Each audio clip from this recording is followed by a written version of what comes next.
Now that we've completed the tool path for the Master Sword utilizing the ProtoMax layout software, let's go ahead and prepare our machine to actually make the cut.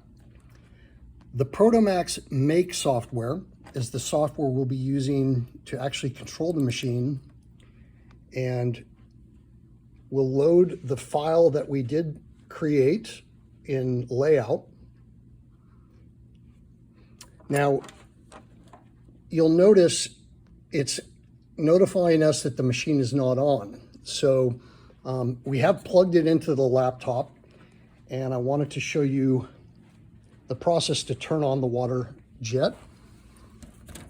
This is off, this is on. We'll see the lights come on. We also need to turn on the water. The water switch is down here. To the left is off and to the right is on. So I flipped it to the right.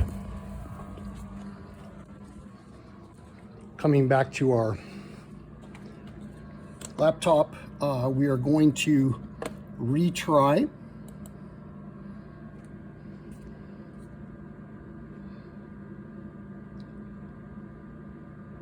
Takes a moment to load that file. Now we get a prompt that this is telling us that right now the machine does not know the precise X and Y coordinate of the head. Theoretically, that head could be anywhere on the cutting bed. So it's asking us to, you see this red prompt up here, machine needs to be honed. So we're gonna go ahead and say okay, and then we're gonna home it. And it's telling us that it's just giving a forewarning to make sure that its path is clear. We're going to be moving the head. So that's what it's forewarning us with. So we're gonna see that it's gonna start moving to this bottom left corner right here. And as it does that, you're gonna see that it's tracking.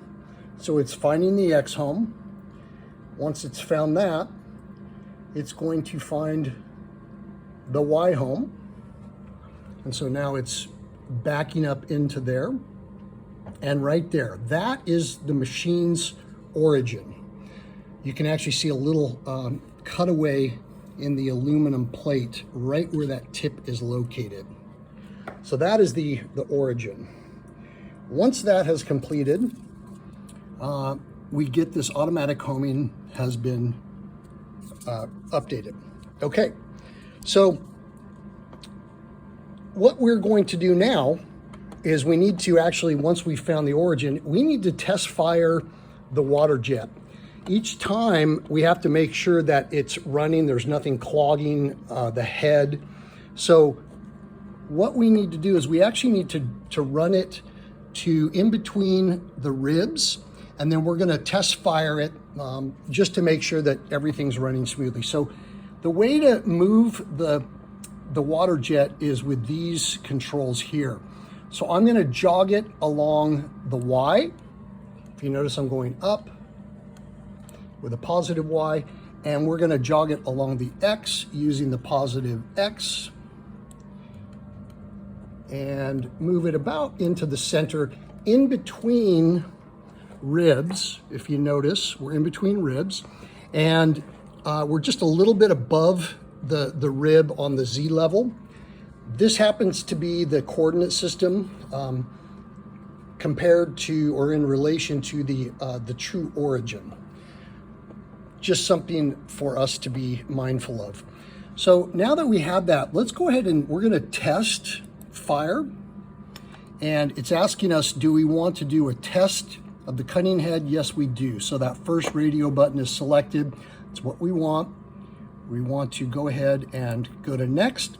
And then it's saying this will start the machine immediately. So once I press this start test, we're gonna see the head begin its firing. Okay, great. So it is firing correctly. We love that. That's good. Now, I'm going to do a couple additional pieces between now and the time that I start the next video. So I'm going to talk through these steps. These are a little bit time consuming and they actually require both hands. So bear with me. I'm going to stop the video, but I want to explain what I'm going to do. We test fire first just using pure water because we wanted to make sure that nothing was clogging our nozzle. Now that that's done, we actually need to connect our garnet hose. And so what this is this is our garnet, the sand or basically the teeth that are going to go into that water. And it's a hose that's running along up in through here. And it comes out and we're going to run it through these holes and then right into the base of the shaft right before the nozzle. And then we're going to test fire again to make sure that the garnet is coming through this tube. And once we've done that, we can go ahead and raise our head and place our material in here on the cutting platform. Caught. And we're going to secure it using these basically to push down on there.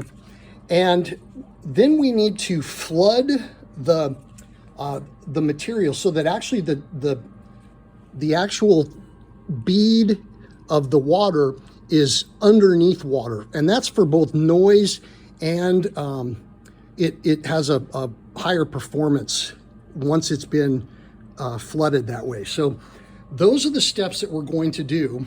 And then we will actually go ahead and find the origin for the part.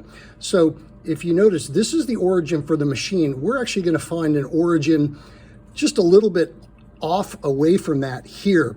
Now, for example, let's say we want to cut, a piece here. Then obviously we could assign the origin here. We could assign the origin here. It's all relative. For these, the origin was assigned in a different location. So again, I'm going to go ahead and take these measures and then we'll start the next video.